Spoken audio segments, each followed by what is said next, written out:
आज है हमारी प्राणायाम की सीरीज का दूसरा वीडियो और आज हम बेसिकली बात करने वाले हैं टर्मिनोलॉजीज की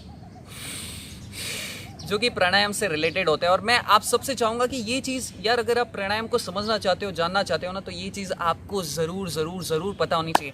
जैसे इंग्लिश पढ़ने से पहले, जैसे हिंदी पढ़ने से पहले हम उसकी ग्रामर को समझते हैं, कितना बड़ा ग्रामर होता है ना हिंदी और इंग्लिश का, वैसे ही प्राणायाम को समझने से पहले उसकी टर्मिनोलॉजीज, उसकी ग्रामर होती है। खैर हिंदी और इंग्लिश का ग्रामर तो बहुत बड़ा होता है, लेकिन प्राणायाम की ग्रामर जो है वो बहुत ईजी है, बहुत सिंपल है, बहुत ईजीली आपको समझा दूंगा विद इन 3 मिनट्स। देखते रहिए।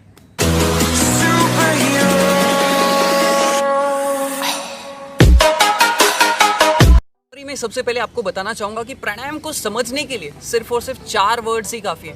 अगर वो 4 वर्ड्स आपको समझ में आ गए तो ये समझिए कि आप प्राणायाम की कुछ बेसिक्स आप समझ गए। ठीक है, वो 4 वर्ड्स क्या होता है? सबसे पहला होता है रेचक, दूसरा होता है पूरक, तीसरा होता है कुंभक और चौथा होता है चक्र।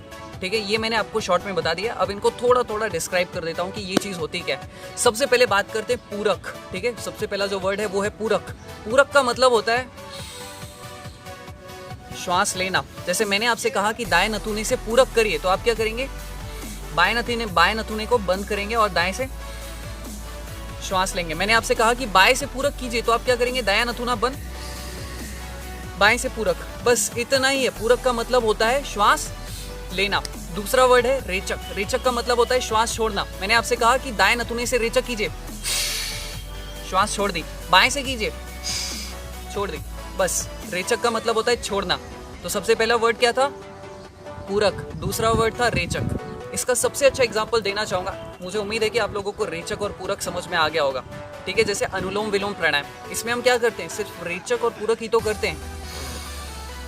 ये किया मैंने पूरक, ये किया मैंने रेचक। समझ में आ गया? तो रेचक और पूरक का सबसे अच्छा एग्जाम्पल हो गया अनुलोम विलोम प्राणायाम। तो मुझे उम्मीद है कि आपको रेचक और पूरक समझ में आ गया होगा। अब बात करते हैं हमारा तीसरा टर्म, जिसे हम कहते हैं कुंभक।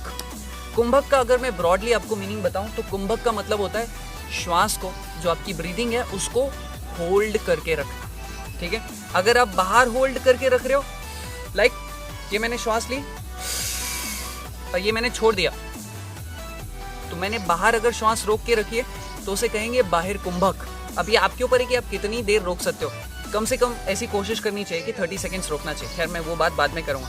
अगर आपने बाहर रोकी है श्वास तो उसे हम कहेंगे बाहिर कुंभक, और अगर आपने अंदर रोकी है, ये मैंने श्वास ले ली, होल्ड करके रखी है, तो इसे हम कहेंगे अंतर कुंभक। ठीक है, तो क्लियर हो गया। एक होता है बाहिर कुंभक मतलब बाहर श्वास रोके रखना, अंतर कुंभक यानी अंदर की ओर श्वास रोके रखना। अब सबसे इंपॉर्टेंट टर्म आता है जो कि हमारा फाइनल टर्म है, जिसे हम कहते हैं चक्र।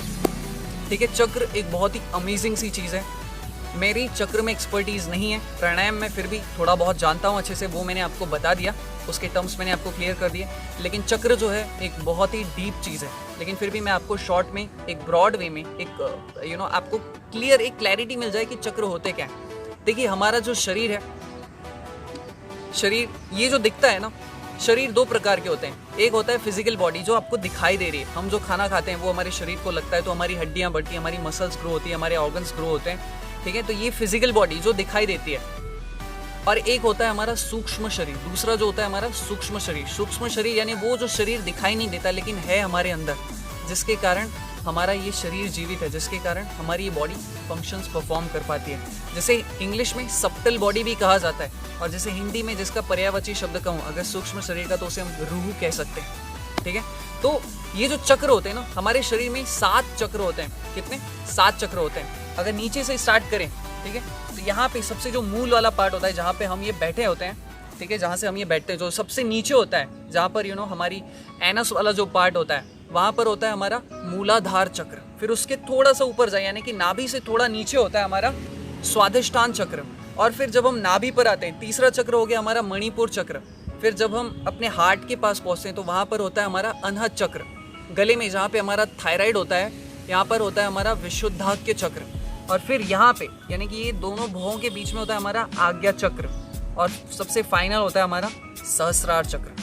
तो थोड़ा सा डीप हो जाएगा, लेकिन अगर आप समझना चाहें तो समझ लीजिए कि हमारी जो बेसिक एनर्जी होती है ना, वो हमारी नीचे के चक्रों से जागृत होते होते फाइनली वो मिलती है सहस्रार चक्र पर। और जो व्यक्ति अपनी एनर्जी को कंसंट्रेट कर लेता है ऊपर, नीचे से लाके उसको ऊपर कंसंट्रेट कर लेता है, तो ऐसा कहा जाता है कि वो व्यक्ति जो है आत्म साक्षात्कारी हो जाता है। कह रही है एक डीप चीज़ हो जाएगी, मैं इस पर ज़्यादा बात नहीं करूँगा, फिर कभी हम ज़रूर करेंगे, ठीक है। तो ये चीज़ आपको समझ में आ गई कि ये जो चक्र होते हैं ये हमारे सूक्ष्म शरीर में होते हैं और ये हमारी फिजिकल बॉडी से कनेक्टेड होते हैं, यानी कि ये जो शरीर हमारा दिखाई दे रहा है ना, ये उससे कनेक्टेड होते हैं। कैसे कनेक्टेड होते हैं? आप सभी जानते हैं हमारे शरीर में लाखों नस नाड़ियाँ होती हैं, ज्ञान तंतु होते हैं। तो ये जो हमारे शरीर में नस नाड़ियाँ होती हैं, इनका कनेक्शन होता है हमारी सबटल बॉडी से, हमारे सूक्ष्म शरीर से, जहाँ पर हमारे चक्र होते हैं। तो ये चक्र डायरेक्टली या इनडायरेक्टली हमारी बॉडी को, हमारी बॉडी के सिस्टम को, हमारी साइकोलॉजी को, हमारी फिजियोलॉजी को अफेक्ट करते हैं। इसीलिए आपने सुना होगा कई दफ़ा, अगर आप कहीं मेडिटेशन योग सेंटर के आसपास कहीं जाते होंगे तो आपने सुना होगा हीलिंग ऑफ चक्र। तो ये क्या होता है कि आपके चक्रों को बैलेंस किया जाता है, क्योंकि कहीं ना कहीं किसी न किसी तरीके से अगर वो गड़बड़ हो जाते हैं, जैसे आपके साथ कोई इंसिडेंट हुआ, कुछ मोमेंट ऐसा हो गया, कुछ गड़बड़ हो गई, तो हमारे चक्र भी कहीं ना कहीं गड़बड़ हो जाते हैं। तो इसीलिए हीलिंग ऑफ चक्रास, ये कुछ ऐसी प्रोसेसेस होती हैं जिसके ज़रिए आपके चक्र को, उनकी प्रोसेस को फिर से मेंड किया जाता है, ठीक है। तो मुझे उम्मीद है कि आप लोगों को ये वीडियो बहुत पसंद आया होगा। शॉर्ट सा वीडियो था, मैंने जैसा कि कहा था 3-4 मिनट में मैं डिस्क्राइब कर दूंगा। मुझे उम्मीद है कि मैंने जो भी चीज़ आप लोगों को बताई, आप लोगों को बहुत अच्छी लगी होगी। तो ये बेसिक टर्म्स है, ये अगर आप लोग समझ गए तो ये समझिए कि प्राणायाम का बेसिक्स आपको समझ में आ गया है। बस इसके बाद चीज़ें आपके लिए समझना बहुत आसान हो जाएगी।